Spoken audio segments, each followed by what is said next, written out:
só para equilibrar a questão de tempo, vou pedir só para o Renan responder a questão de reforma política, se o senhor entende que voto distrital pode ser um caminho ou não, e aí eu vou contigo nessa resposta e a gente depois encaminha, que eu preciso equilibrar o tempo aqui. Não, perfeito. Posso até dar um pitaco, trazer um caso claro no que a gente está discutindo aqui? Esse tema do STF é muito importante. Não dá pra gente... Infelizmente, ele cobre muito espaço. Caso claro, eu estou falando muito. Dia 5 de janeiro, algumas áreas do Brasil que estão sob comando do crime, eu vou colocar em estado de defesa. Eu tenho certeza absoluta que vai vir uma ação do PSOL, o PSOL vai botar uma ação, e vai vir um ministro que vai dar uma decisão monocrática barrando. Só que se o pedido do estado de defesa passa pelo processo legislativo certinho, obtive a maioria, conseguir, aí a decisão ilegal não se cumpre. E nós temos que estar prontos para ter um presidente da República que não obedeça uma decisão ilegal que venha do STF. Decisão ilegal não se cumpre. Inclusive, já não se cumpriu antes. Uma vez houve uma decisão do Marco Aurélio mandando afastar o Renan Calheiros, 2016. Renan Calheiros, com nenhuma qualidade moral, vamos deixar claro, falou não. Rolou um impasse e derrubaram. Que eu acho que está na hora de fazer isso. O Bolsonaro ficava comprando, a gente comprou muitos conflitos do período do Bolsonaro, em que ele ficava gritando, não gosto do Xandão. Aí depois chorava no telefone com o Xandão, como foi relatado, pediu ajuda para o Michel Temer. Não é assim que se resolve. Institucionalmente você vai ter que dar um break. Porque o Supremo vai fazer o quê? Vai te dar um golpe de Estado? Nós precisamos falar, se o processo legislativo foi tocado através dos seus agentes devidamente constituídos. E se o presidente, devidamente constituído, entrou, vamos dizer, no cumprimento das suas atribuições com um projeto, isso tem que ser respeitado pelo STF. Não é porque eles querem discutir direitos humanos em Harvard que isso vai ser derrubado. Isso tem que ficar claro. O próximo presidente da República vai ter que lidar com esse problema. E a gente não vai poder fugir desse assunto. Indo para a questão da reforma política. Eu não acredito no voto distrital puro, porque o voto distrital puro no Brasil é apenas empoderamento do centrão. E a gente tem um modelo político através de emendas e cooptação que é um desastre. E a gente, quanto mais roda o Brasil, mais a gente vê que existe uma versão do voto distrital, que são os políticos que cooptam, vamos dizer, as prefeituras locais, distribuem emendas, compram o voto e se mantêm com suas famílias por muito tempo. A reforma que eu quero, estou chamando de lei de responsabilidade gerencial. É uma norma que altera a seguinte coisa: o sistema de incentivos para o funcionamento das prefeituras. E o foco tem que ser no prefeito. Um prefeito, hoje, ele ganha uma eleição fazendo um show do Wesley Safadão com a emenda do deputado aliado, e aí compra de voto puro e simples. Isso os municípios pequenos do Brasil funcionam assim, e a gente não pode fugir disso. Até porque não existe democracia na prática no Brasil. Um país em que tem compra de voto, a gente tem uma democracia nominal. As pessoas são cooptadas no período eleitoral, seja pela máquina pública, seja pela compra de votos, seja pelo Caixa 2, votam ali no grupo familiar e o jogo segue. Nós precisamos, então, fundir municípios, estabelecer critérios objetivos de avaliação dos prefeitos, de modo a um prefeito, se quiser participar de uma reeleição, ele vai ter que cumprir no mínimo. Se ele tem 10% de cobertura de esgoto naquele município, entrega, vamos supor, 20%. O IBGE, o IPE, órgãos podem trabalhar nisso. E estabelece esses critérios. Melhora no ranking do SAEB, melhora a cobertura de esgoto, melhora índices ligados ao atendimento nas UBS, nos municípios. Obteve esses índices, participa da reeleição normalmente, pode até fazer seu show do Wesley Safadão. Não obteve esses índices, o prefeito tem que ter uma sanção. E a segunda coisa, que é super simples de resolver, o fundo partidário eleitoral no Brasil, que já é altíssimo, ele não tem que ser condicionado pelo número de tiriricas ou Nicolas Ferreiras ou Érica Hiltons que você elege no seu partido. Ele tem que ser condicionado a esses critérios de desempenho objetivo dos seus prefeitos. Então, um partido tem os prefeitos obtêm bons índices de desempenho metrificados de maneira objetiva, portanto, atendem ao interesse da população local, mesmo quando a população local não saiba avaliar. A população local no Brasil não sabe avaliar, por exemplo, a importância do saneamento básico. Não cobra, eu quero meu saneamento, ninguém cobra, até porque a obra está acontecendo debaixo da terra. E aí ninguém liga mesmo com o marco do saneamento no passado. Então, fazer isso obriga os partidos a... eu quero colocar bons prefeitos que vão obter bons índices de desempenho e assim eu tenho mais dinheiro para reinvestir em mais bons prefeitos e administradores públicos de qualidade. Com esse sistema de incentivo, de um lado, e com a punição para o líder político local e para o partido não poder concorrer à eleição, inclusive ficar inelegível por 8 anos naquele município, aí a gente começa a balancear. A gente estabelece critérios objetivos de avaliação.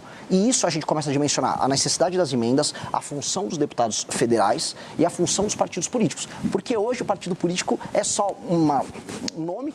Qual a diferença do PSD para o PP, para o União Brasil, para o MDB? Praticamente não serve para nada.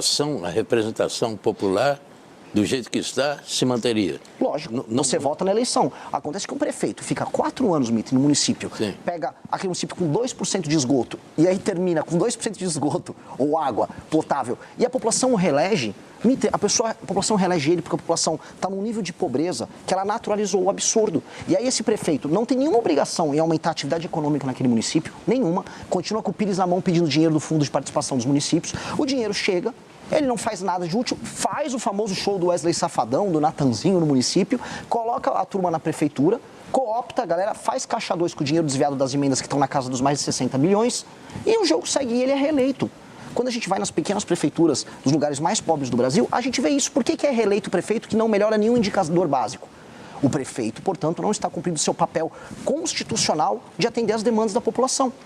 E a população não sabe avaliar. A gente vai precisar ajudar a população a avaliar de alguma maneira. E esses critérios objetivos têm que estar presentes nisso. A não ser que a gente aceite as coisas como elas estão. Tudo bem, eu vou ver o Maranhão para sempre, sem rua, sem esgoto e com atividade econômica baixíssima. É isso que a gente quer? A gente chama isso de democracia?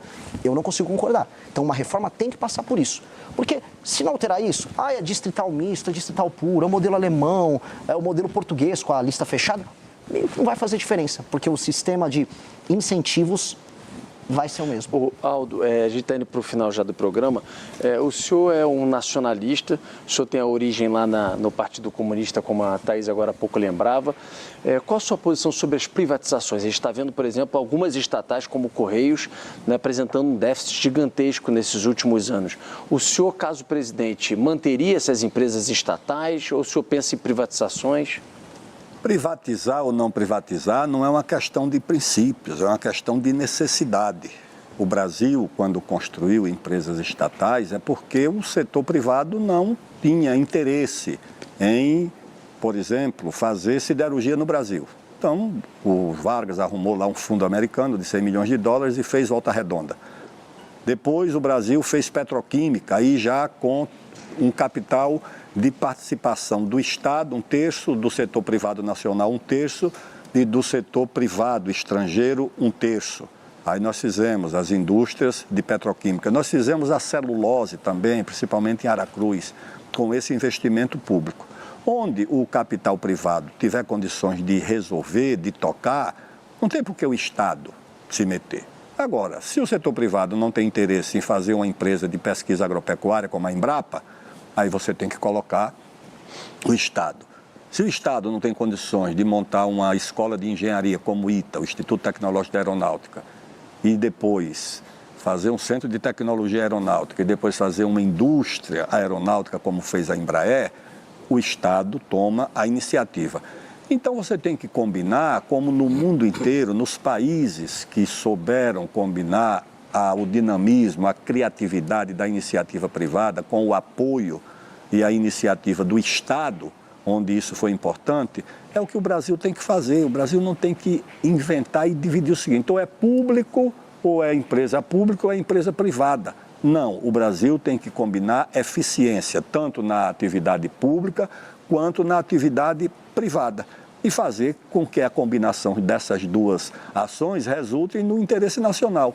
Ali tem uma atividade que pode contar com a presença do empreendedor privado, seja ele nacional ou internacional, muito bem, vamos, como o chinês fez e está fazendo até hoje. Produtividade. Renan, privatizações. Sou favorável, dependendo do caso. Agora, num modelo mais amplo, a gente tem que entender que com a chegada da inteligência artificial, machine learning, a gente vai poder utilizar a centralidade do Estado de maneira eficiente como nunca antes na história do Brasil. Eu estou muito otimista. A Petrobras ser pública ou ela ser privada é pequeno perto do que a Petrobras e o setor todo vai poder fazer num mundo em que o conhecimento ele vai ser compartilhado. É uma novidade muito grande nisso. Um exemplo, mais que não seja uma empresa pública, o SUS, com o uso da inteligência artificial, do machine learning, do prontuário único, de aplicativos que vão fazer com que você possa se consultar com o médico na hora, ele vai passar por uma revolução nos próximos anos. Eu era, como liberal, meio, não gosto do SUS, tudo que é meio, tem único no nome, eu sou meio contrário. Hoje eu já olho o modelo centralizado do SUS, junto com a tecnologia, com o machine learning, como uma dádiva. A gente vai poder fazer uma revolução na área da saúde, como os Estados Unidos hoje não podem fazer. Como a Inglaterra está pensando em fazer, como El Salvador, a gente citou o Bukele agora há pouco, está fazendo, e o modelo deles é sensacional. A gente fala muito de segurança, mas a área da saúde é uma revolução. E aí, a centralidade do Estado, o papel articulador de forças, agora surgindo também como um papel articulador de inteligência, pode tornar o Brasil um país muito, não só eficiente em entregar seus serviços, mas muito poderoso. A gente poder usar as terras raras, utilizando o Estado como, por exemplo, um fomentador dessas empresas de tecnologia que vão fazer transferência de tecnologia com empresas americanas e explorando esses recursos, o Estado não passa a ser um inimigo, ele passa a ser um parceiro nessa construção. E eu acho que esse futuro vai ser próximo. Aldo, primeira pergunta, olhando para uma proposta de campanha, que 2, 3 propostas, ideias o senhor colocaria como prioritárias num governo do senhor à presidência da República? Boa noite. Boa noite. Boa noite, Renan. Boa noite, Mitre. Boa noite, Thaís. Boa noite. O que eu penso é o seguinte, vamos fazer um diagnóstico. O Brasil é um país rico, o Brasil não é um país pobre, mas o Brasil é um país interditado institucionalmente. O problema do Brasil não é de recursos, de investimento. O problema do Brasil é um bloqueio institucional. O Brasil é bloqueado pelas instituições e pelas corporações, Ministério Público, IBAMA, FUNAI, ICMBio, o Ministério do Meio Ambiente, Juizado de Primeiro Grau. É uma sucessão de bloqueios que param o país. E esse diagnóstico já traz a solução. É você desinterditar o Brasil a partir do enfrentamento da primeira corporação a interditar o país, que é o Supremo Tribunal Federal. Nós temos uma ferrovia parada há 6 anos por uma decisão monocrática de um juiz do Supremo que provavelmente nem saiba onde fica essa ferrovia, que é a Ferrogrão, lá de Sinop até Miritituba. Então você tem que remover esses bloqueios. Você tem que criar uma autoridade única de licenciamento no país e substituir essa série de instituições que podem parar o país. Você tem que tirar do IBAMA o poder de demarcar a unidade de conservação. Você tem que tirar da FUNAI o poder de demarcar a terra indígena. Eles podem continuar fazendo os seus pareceres. Agora, outra autoridade vai ter que tomar essa decisão porque essas corporações não têm demonstrado equilíbrio para tomar essas posições. Então, em resumo, é o Brasil rico, que tem a maior fronteira mineral do mundo, que tem a maior fronteira de energia do mundo, que tem a maior fronteira de biodiversidade do mundo, que tem a maior fronteira de agropecuária e de agroindústria do mundo, para falar em 4 fronteiras. O Brasil é um país olhado com ambição, como as terras raras, por exemplo, que interessam ao americano, ao chinês, à Alemanha, a todo mundo. E o Brasil, se desinterditado, ele vai ter, sim, grande possibilidade de enfrentar o problema dos juros, de criar um fundo soberano de terras raras e minerais estratégicos, de criar títulos lastreados em terras raras e minérios estratégicos, de começar a reverter a curva da relação dívida-PIB e dos próprios juros. Então o Brasil tem para onde ir. Basta desinterditar o Brasil. Antes do Mitre e da Thaís, Jana, deixa eu também fazer uma pergunta. É sua primeira vez aqui, o Aldo já esteve em outros programas com a gente. Queria que você falasse quem é Renan Santos, se apresentasse também para o público que ainda não te conhece, mas também, de certa forma, que propostas também, 2, 3 prioritárias que colocaria à mesa. Bom, de fato, é minha primeira vez aqui. Queria agradecer a Band, agradecer todo o time presente, agradecer ao Aldo. Bom, meu nome é Renan Santos, tenho 42 anos, nasci em São Paulo, sou de uma família de classe média, sou um dos fundadores do Movimento Brasil Livre, participei das manifestações que redundaram na queda da Dilma Rousseff, lutei, à época, pelo apoio à Operação Lava Jato, que depois foi demonstrada, vamos dizer, como uma operação útil no combate à corrupção, mas que foi desmontada a posteriori pelo senhor Jair Bolsonaro, sua família e o STF. Com base na luta que nós tivemos, não só contra a corrupção, mas na luta por um Brasil mais livre, um Brasil em que trabalhar e produzir, em que andar na rua livre do crime organizado deveria ser uma premissa. Eu entendi que nós não deveríamos ser apenas um movimento, mas sermos também um partido político. Com base nisso, fundamos um partido Missão, o último e mais jovem partido, fundado agora no final do ano passado. E o que nós defendemos, né? Começando até com um diagnóstico, acho que é um problema de falta de imaginação no Brasil. O brasileiro, ele perdeu tanto a esperança em si próprio, que a gente sequer consegue se imaginar como o que nós deveríamos ser, que é uma das 5 maiores nações do mundo. O Brasil nasceu para ser uma das 5 maiores nações do mundo.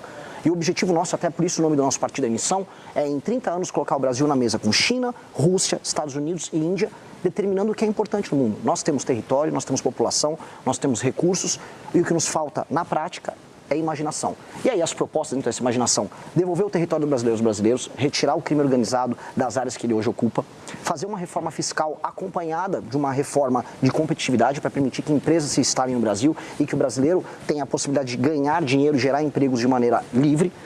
Fazer uma reforma, que eu chamo de lei de responsabilidade gerencial, que torne os prefeitos, de fato, amigos de políticas públicas que funcionem e não como meros administradores de emenda, como acontece em todo o Brasil e mantém regiões inteiras do Brasil. Eu visitei o Maranhão para ver isso como um lugar que trata o povo como animal, administra emenda apenas para fazer desvio, mantendo um IDH baixíssimo. Então, esses desafios, esses 3 que eu elenquei, são os desafios que o mandato nosso, caso aconteça, vai mudar o destino do Brasil.